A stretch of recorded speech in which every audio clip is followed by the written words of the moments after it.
So we just wanted to demonstrate some of the silliness that I know goes on in homes all over the country, and Look at his face. and our dogs put Look up at the with it. whoopee. Oh, look at the whoopee. Look at that And whoopee. and Look at the so, whoopee. unfortunately, we had a situation where um, Joe, my wonderful husband, did his whoopee whoopee as he always does with Windsor, but then encouraged our 3-year-old to also give Windsor a kiss on the lips. And I'm thinking, what? Don't you know what I do? But, you Not on know, the lips. all right, on the side of the mouth. On the side of his face. On the side of his face, which, His head. okay, and? Not a good idea. So it's not easy living with a dog behavior consultant who specializes in kids and dog safety.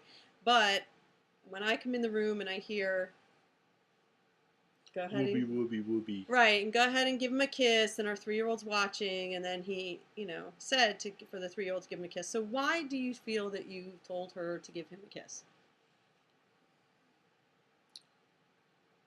Because he's irresistible, right? Because he's so cute. So we have this problem as human beings that whenever something's cute or it's cute, we want to hug it, we want to kiss it, and we want to, love it the same way that we would do. But Windsor, although he tolerates that from you, even though I don't know why you want to kiss him on his lips, but good for you. But even though Windsor tolerates that from you, as disgusting as it is, and then you kiss me after, that's gross. But even though that happens, Kelsey Ann's a whole different story. Do you understand why? Yes. Why? Because she's not going to know the distinction when it's a good time to do it and not a good time. She's not going to be able to control the situation or be able to make a good decision. Right. So did you learn something? Yes. I just can't Joe do never it. makes the same mistake twice, which is good, usually. Just simply can't do it. No, you can't do it, and you can't It's not model worth it. it. You can't model it in front of her, because what is she going to do to Bailey and Duke and Quentin?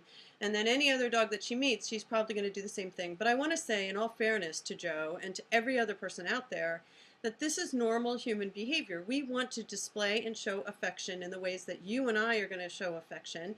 And that becomes a real conflict and a real difficult thing when we're living with our dogs, because our dogs aren't as accepting of it. And so it's a natural urge and desire. And even Helen, who's assistant director of our programs, had the urge to say to her 2-year-old, go ahead and give Sweet Pea a kiss and give her a hug.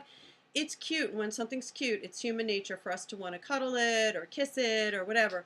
That is normal, but we need to resist, because children that are, really young really don't understand when it's okay and when it's not okay. So you learned a really good lesson, and like I said, we wanted to just share with you, because even in our home, and even as much as I've tried to educate Joe and everybody in the household, and even I think Kelsey knew to tell you, like today she said that wasn't a good idea.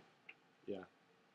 So she knows, even the 3-year-old knows that wasn't a good idea, but it's hard to resist. So we want to encourage you to resist the temptation and, think of other ways. One-hand petting is safer to do, inviting the dog over to you, but not kissing the dog on the mouth in front of your kids, and probably he doesn't like it so much anyway. Although Whoopi seems to unfortunately like it. Anyway, until next time, thank you, and goodbye. Bye.